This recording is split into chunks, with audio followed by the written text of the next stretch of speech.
అలసిన వానికి ఊరడించు మాటలు.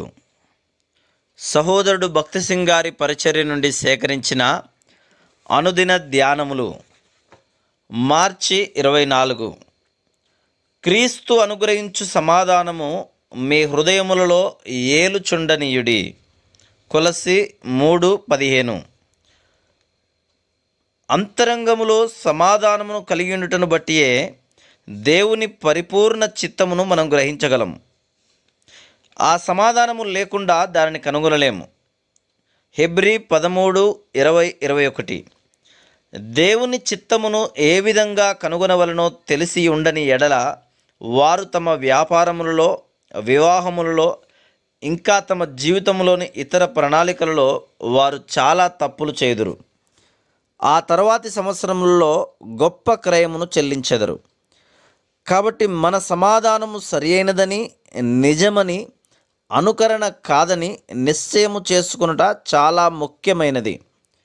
యేసుక్రీస్తు ప్రభువు తన సమాధానమునే మనకిచ్చును. నా సమాధానము మీకిచ్చుచున్నాను, నా స్వంత సమాధానము. ఆయనే మన సమాధానమగును. మనము మన ప్రాచీన స్వభావమునకు చనిపోవునట్లు ఆయన మరణించి తిరిగి లేచెను. అప్పుడే మన ప్రభువు తానే మనలోనికి వచ్చి తన పునరుద్ధాన శక్తి ద్వారా మనలో జీవించును. యేసు ప్రభువు తానే నీలో నివసించని ఎడల నీవు ఆ సమాధానమును కనుగొనలేవు. ఎందుచేతనగా ఆ సమాధానము బైబిలు జ్ఞానంపై కానీ, ఎట్టి మానవ అర్హతలపై కానీ ఆధారపడదు.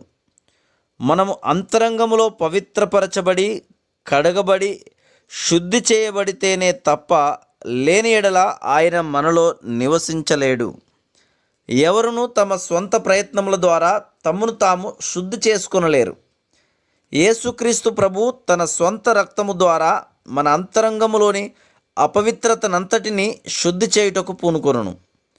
ఆయన మీ హృదయములను కలవరపడనీయకుడి, వెరవనీయకుడి అని చెప్పెను. ఆయన నిజమైన సమాధానము నీ భయములన్నిటి నుండి నిన్ను విడిపించును.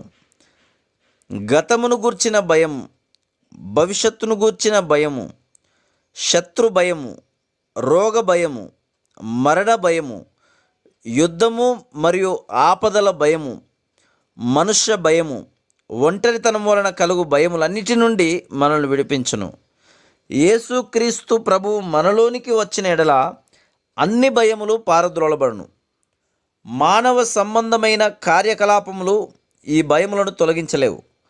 భయము మిక్కిలి బాధకరమైనదని లేఖనములు చెప్పుచున్నవి. ఆ భయము నిన్ను నెమ్మది లేకుండా చేసి నీ నిద్రను, ఆకలిని తీసివేయును.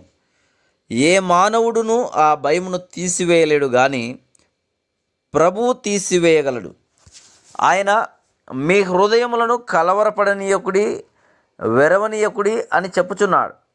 కొలస్సీ 3:15లో క్రీస్తు అనుగ్రహించిన సమాధానము మీ హృదయములలో ఏలుచుండనీయుడి, ఇందుకొరకే మీరొక్క శరీరముగా పిలువబడితిరి అని చదువుచున్నాం.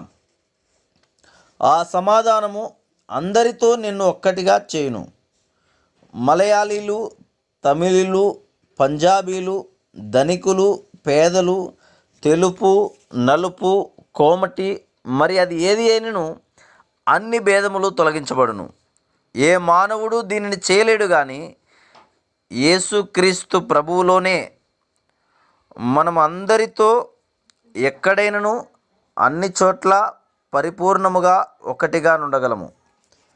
నేను అనేక దేశములు దర్శించు ఆధిక్యత కలిగి ఉంటిని. ఏ దేశములో కూడా నేను క్రొత్తవాడనను భావన నాకు కలగలేదు.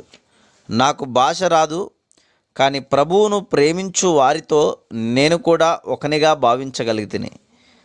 మాలో ఏ భేదభావము లేకుండెను. ఈ విధంగా ఒక్కటిగా యేసుక్రీస్తు ప్రభువు మాత్రమే చేయగలడు. అదే వచనంలో పౌలు కృతజ్ఞులయుండుడి అని చెబుతున్నాడు. నిజమైన సమాధానము నిన్ను కృతజ్ఞత గలవానిగా చేయును. ఎల్లప్పుడూ ఆరాధన, కృతజ్ఞతాస్తుతి మనలో ఉండును. లేని ఎడల నీవు తృప్తిగా నుండలేవు. నీవు సనుగుచు దినమును ఆరంభించి సనుగుచు దినమును ముగించుదు. ఎల్లప్పుడూ ఏదో ఒక లోపము, ఆహార విషయమో, నీ సొంత విషయమో, దేవుడు నీ జీవితంలోని ప్రతి దానిలో, అన్ని పరిస్థితుల్లో, అన్ని పరిసరములలో, అన్ని షరతులలో కృతజ్ఞత కలిగి ఉంటకు నీకు నేర్పించును. ప్రతి ఒక్కటి మన మేలు కొరకే జరుగును గనక మనము దేవుని ప్రేమ, దయ, కృపలను బట్టి ఆయనకు కృతజ్ఞతలు చెల్లించుదుము. Praise lord.